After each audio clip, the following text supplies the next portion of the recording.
Selamat datang kembali dalam penelusuran mendalam kita. Hari ini kita mau bahas satu era yang penting banget ya, penuh gejolak juga di dunia Arab. Betul, dekade 1950-an dan 1960-an.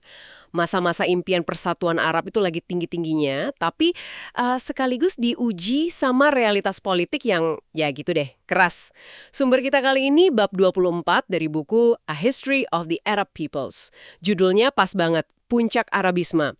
Kita bakal lihat bareng-bareng nih, gimana sih gelombang nasionalisme rakyat waktu itu. Terus dominasi ideologi Nasirismenya, Gamal Abdel Nasser dari Mesir, munculnya minyak sebagai faktor baru yang kuat, dan tentu aja krisis gede tahun 67. Wah, itu sih titik balik banget. Buat Anda yang pengen ngerti akar masalah politik Timur Tengah sekarang, nah periode ini penting banget buat dipahami. Kayak lihat fondasinya gitu ya. Oke, kita mulai aja yuk. Era setelah merdeka ini rasanya kayak ada ledakan semangat bareng-bareng gitu ya. Tepat sekali, kayak ada euforia gitu ya setelah merdeka. Kan Perang Dunia II selesai, terus kekuatan kolonial kayak Inggris, Perancis mulai mundur. Nah, muncul generasi baru nih, pemimpin intelektual Arab yang pengen banget bangun identitas kekuatan bareng-bareng. Semangat Arabisme atau Pan-Arabisme itu, wah, kuat banget. Jadi ide bahwa bangsa Arab itu satu gitu ya, karena bahasa, budaya, sejarah, dan harusnya bersatu secara politik. Iya persis. Dan ini bukan cuma slogan loh ya, benar-benar masuk ke kesadaran orang banyak. Merasuk gitu. Nah, di tengah semangat yang lagi membara ini muncul Gamal Abdel Nasser. Dia ini kan bukan cuma presiden Mesir ya, tapi kayak jadi ikon buat seluruh dunia Arab. Apa sih yang bikin ideologi Nasirismenya dia itu kok kayaknya menarik banget gitu? Lawan pengaruh asing, sisa-sisa kolonialisme, itu kena banget. Oke, nasionalisme Arab. Terus? Kedua, ada unsur sosialisme Arab lah istilahnya. Fokusnya keadilan sosial, reformasi tanah, nasionalisasi industri penting, pembangunan buat rakyat banyak. Ini nyambung banget sama masyarakat yang lama ngerasa nggak adil di bawah elit lama dan asing. Keadilan sosial ya, penting itu. Ketiga, politik non-blok, netral. Nggak ikut Barat, nggak ikut Timur di Perang Dingin. Menegaskan kemandirian dunia Arab. Nah, tiga ini, nasionalisme, keadilan sosial, kemandirian. Wah, pantesan ya. Jadi simbol harapan, kebanggaan, revolusi buat jutaan orang Arab dari Maroko sampai Irak Anda bilang tadi. Betul. Jadi ini bukan cuma omongan politik tingkat tinggi aja, tapi bener-bener nyentuh ke orang banyak. Aspirasi mereka. Terus gimana kita lihat dukungan rakyat ini di lapangan? Ada contoh konkretnya nggak? Ada dong, banyak malah. Muncul gerakan-gerakan politik, sosial, yang terang-terangan ngambil inspirasi dari Nasser. Salah satu yang paling gede itu Harokat Al-Qaumiyin Al-Arab, gerakan nasionalis Arab. Oh, itu yang transnasional ya? Punya cabang di mana-mana? Iya, betul. Anggotanya itu biasanya kaum terpelajar, profesional muda, aktivis yang semangat banget, pengen wujudin persatuan Arab.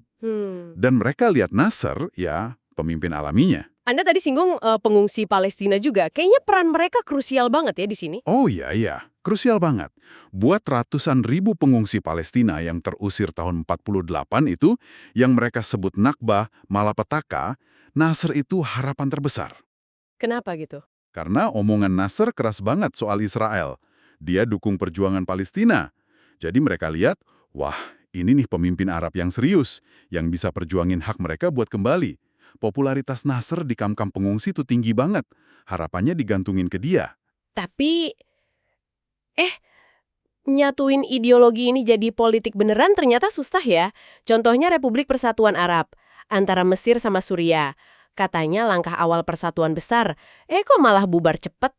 Nah, itu dia. Republik Persatuan Arab atau RPA dibentuk 1958.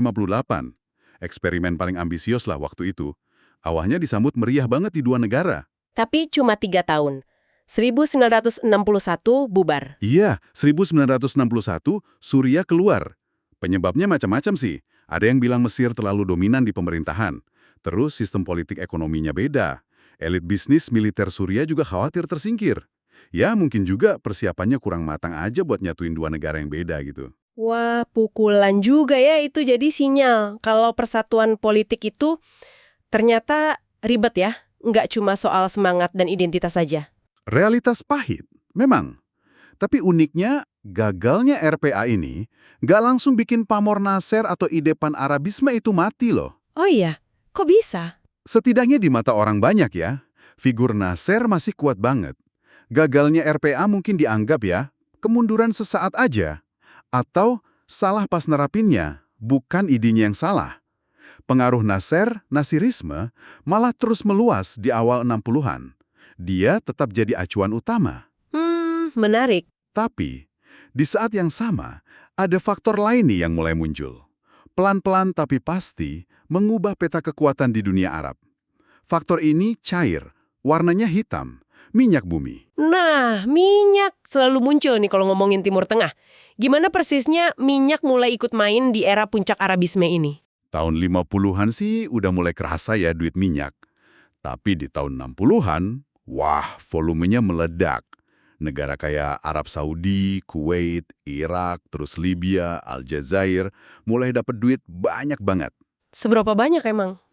Gini deh, pertengahan 60-an aja, 5 negara produsen utama Arab itu, kalau digabung, pendapatan pemerintahnya sekitar 2 miliar dolar setahun. Ingat loh, ini tahun 60-an. Angka segitu tuh gede banget. Kasih kekuatan finansial yang nggak pernah ada sebelumnya buat pemerintah mereka. 2 miliar dolar. Zaman itu. Gila sih, pasti ngubah banyak hal itu.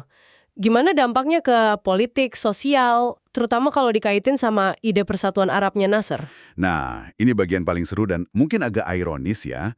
Duit minyak ini bikin dinamika baru yang rumit. Malah bisa dibilang mulai nantang dominasi ideologi Kairo, Mesir. Di satu sisi, negara kaya minyak ini pakai sebagian duitnya buat bangun negeri sendiri. Rumah sakit gitu ya? Betul, standar hidup naik. Pemerintahnya jadi kelihatan bagus di mata rakyatnya. Legitimasi mereka kuat. Oke, itu sisi positif buat mereka. Tapi sisi lainnya, pengaruh keluar. Nah, itu dia. Mereka mulai pakai kekuatan duit ini buat main peran lebih gede di politik antar Arab. Ambil contoh Arab Saudi. Secara ideologi kan sering beda sama sosialisme Nasser ya. Saudi kan monarki konservatif. Iya, beda banget. Tapi mereka jadi bisa beli pengaruh. Kasih bantuan ekonomi gede-gedean ke negara Arab lain yang lebih miskin tapi penting, kayak Yordania. Kadang Suriah juga. Tujuannya ya, biar negara-negara itu nggak terlalu dekat sama Nasser. Jadi semacam bikin poros kekuatan baru gitu ya? Yang modalnya duit minyak, bukan ideologi Nasser. Persis. Jadi ada pergeseran pusat kekuatan gitu. Tadinya kan fokus banget ke karisma dan ideologi Nasser di Kairo. Sekarang mulai kebagi, muncul kekuatan modal minyak. Gravitasinya geser. Ini menarik banget sih, minyak secara nggak langsung malah bisa jadi mulai melemahkan persatuan ideologis ala Nasser. Karena duit bikin pusat kekuatan baru, bikin ketergantungan finansial baru, bukan lagi cuma seruan persatuan emosional. Tepat. Ditambah lagi, ada dampak sosial ekonomi yang gede banget. Ekonomi di negara Teluk sama Libya kan booming tuh. Narik jutaan pekerja migran dari negara Arab lain yang penduduknya banyak tapi miskin sumber daya. Kayak Mesir, Yaman, Palestina, Suriah, Sudan, Tunisia, Maroko. Wah, banyak banget ya. Iya, arus migrasi ini bikin hubungan ekonomi baru. Duit kiriman pekerja jadi penting buat negara asal. Tapi ya, ada potensi gesekan juga. Sosial, persaingan kerja, kadang soal status kewarganegaraan pekerja migran di negara tujuan. Jadi, minyak ini benar-benar kayak pedang bermata dua lah buat dunia Arab waktu itu. Kompleks banget ya dinamikanya. Di tengah puncak pengaruh Nasser, muncul kekuatan minyak yang mengubah lanskap, bikin ketergantungan baru, sekaligus potensi pecah. Dan kayaknya semua ketegangan ini numpuk jadi satu peristiwa dahsyat. Krisis 1667, Perang 6 Hari. Kenapa ini jadi momen yang menentukan banget? Krisis 67 itu puncak dari banyak hal yang udah kita omongin tadi. Nasser, sebagai ikon Arabisme, posisinya sulit banget. Di satu sisi, dia diharapkan jadi pemimpin perang lawan Israel, bebasin Palestina. Tekanan ini nggak cuma dari rakyatnya atau pengungsi Palestina aja. Tapi dari negara Arab lain juga. Ya, rezim Arab lain ada yang pengen kelihatan lebih Arab dari dia. Rezim Ba'ath di Suriah misalnya. Mereka kan punya visi pan-Arab juga, tapi seringnya lebih radikal dan saingan sama Nasser. Mereka dorong terus buat konfrontasi langsung. Di sisi lain, negara yang lebih konservatif kayak Saudi, ya mungkin nggak pengen perang, tapi terus aja nyindir, mempertanyakan keseriusan Nasr soal Palestina. Mungkin bagian dari persaingan pengaruh juga. Jadi Nasr kayak kejepit gitu ya antara harapan jadi pahlawan sama realitas politik yang ruwet.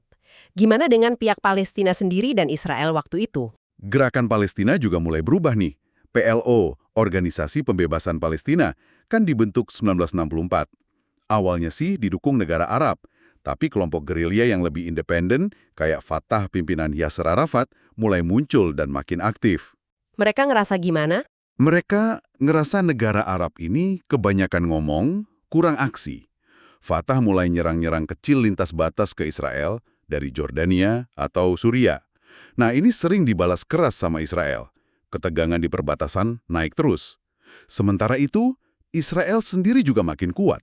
Penduduknya nambah, ekonomi, militernya juga didukung Barat, terutama Amerika. Mereka juga ngerasa makin terancam sama omongan keras dari negara Arab dan aksi gerilya Palestina. Wah, suasananya udah kayak panci presto mau meledak ya? Gimana akhirnya bisa sampai perang beneran? Eskalasinya cepat banget. Di bulan Mei sama awal Juni 67. Ada info intelijen yang belakangan katanya nggak akurat kalau Israel mau nyerang besar-besaran ke Suria. Nah, ngerespon ini mungkin juga karena tekanan dari mana-mana. Nasr ambil langkah yang provokatif banget. Apa aja tuh langkahnya? Ia tutup Selat Tiran buat kapal Israel. Ini dianggap Israel sebagai kasus belli, alasan perang. Waduh, Ketegangan puncak. Yordania sama Irak ikut tanda tangan fakta pertahanan sama Mesir. Dunia nahan napas. terus Israel nyerang duluan? Iya, pagi-pagi 5 Juni 1967, Angkatan Udara Israel nyerang duluan. Efektif banget. Pesawat-pesawat Mesir, Suria, Yordania hancur di darat. Keunggulan udara ini jadi kunci. Dalam 6 hari aja, pasukan darat Israel gerak cepat, nguasain wilayah luas banget. Wilayah mana aja yang direbut? Semenanjung Sinai semua diambil dari Mesir, sampai terusan Suez, jalur Gaza juga. Terus tepi barat termasuk Yerusalem Timur direbut dari Yordania, sama dataran tinggi Golan dari Suria. Skala kekalahannya, wah, bikin kaget semua orang. Kalah dalam 6 hari, kehilangan tanah segitu banyak, pasti dampaknya trauma banget buat dunia Arab ya? Luar biasa traumatis. Ini bukan cuma kalah perang, tapi kalah mental, kalah politik. Dalam banget rasanya. Mitos kekuatan militer Arab modern itu langsung rontok.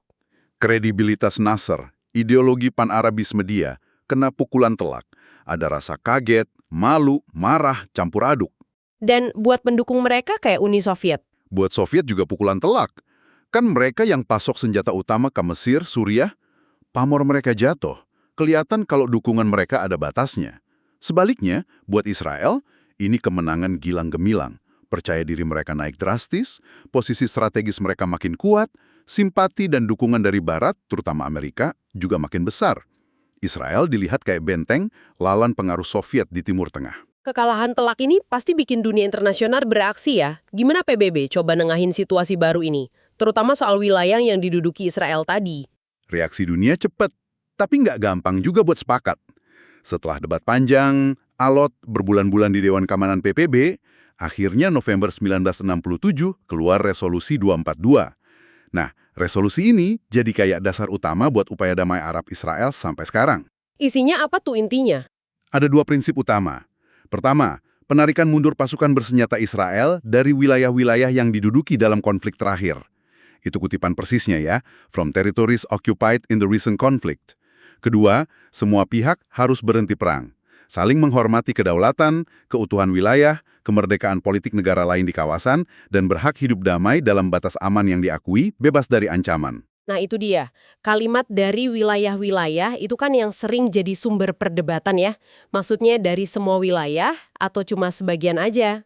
Tepat sekali, gak adanya kata sandang the atau semua di versi Inggrisnya, from territories, bukan from the territories atau from all territories, itu jadi biang kerok ambiguitas, debatnya nggak habis-habis. Jadi beda tafsir gitu ya? Iya, negara Arab dan pendukungnya ngotot, itu artinya Israel harus mundur total dari semua wilayah yang direbut tahun 67. Tapi Israel didukung Amerika bilang, loh, nggak ada kata semua, berarti penarikannya bisa dinegosiasiin, nggak harus semua wilayah. Cukup sampai ke batas aman yang diakui yang baru. Nah, Ambiguitas ini yang bikin resolusi 242, meskipun penting, susah banget diterapin. Jadi sumber kebuntuan puluhan tahun. Resolusi ini juga minta penyelesaian yang adil buat masalah pengungsi, tapi nggak jelas gimana caranya. Luar biasa ya, gimana satu kata yang hilang atau ambigu bisa punya efek jangka panjang segede itu. Terus buat Palestina sendiri, gimana dampak perang 67 ini? Buat bangsa Palestina, kalahnya negara-negara Arab di 67 itu justru jadi titik balik penting. Mereka makin ngerasa, wah, nasib kita nggak bisa digantungin ke rezim Arab terus nih. Kekecewaan sama performa militer negara Arab itu bikin gerakan perlawanan Palestina yang independen bangkit. PLO, terutama Fatah, jadi makin penting, makin diakui sebagai wakil utama perjuangan mereka. Era negara Arab mendikte agenda Palestina mulai selesai, diganti era organisasi Palestina sendiri yang pegang kendali. Jadi kalau kita simpulkan nih, era 50-an dan 60-an ini benar-benar kayak roller coaster ya, dari puncak optimisme persatuan Arab di bawah bendera Arabisme dan karisma Nasser, Iya, lalu muncul kompleksitas baru gara-gara duit minyak. sampai akhirnya syok dan kecewa berat setelah kalah telak di 67. Rasanya kayak nonton mimpi besar yang tiba-tiba dibangunin sama kenyataan pahit. Betul sekali. Krisis 67 itu secara fundamental ngubah lanskap politik, militer, psikologis Timur Tengah. Keseimbangan kekuatan geser drastis, ideologi pan-Arabisme yang tadinya dominan banget mulai dipertanyakan serius, ini buka ruang buat ideologi lain termasuk nanti kebangkitan Islam politik. Perjuangan Palestina masuk fase baru, lebih mandiri. Dan tentu, isu wilayah pendudukan sama ambiguitas resolusi 242 itu jadi warisan konflik yang dampaknya masih kita lihat sampai sekarang. Periode ini ninggalin jejak dalam banget. Nah ini membawa kita ke pemikiran terakhir nih buat Anda renungkan.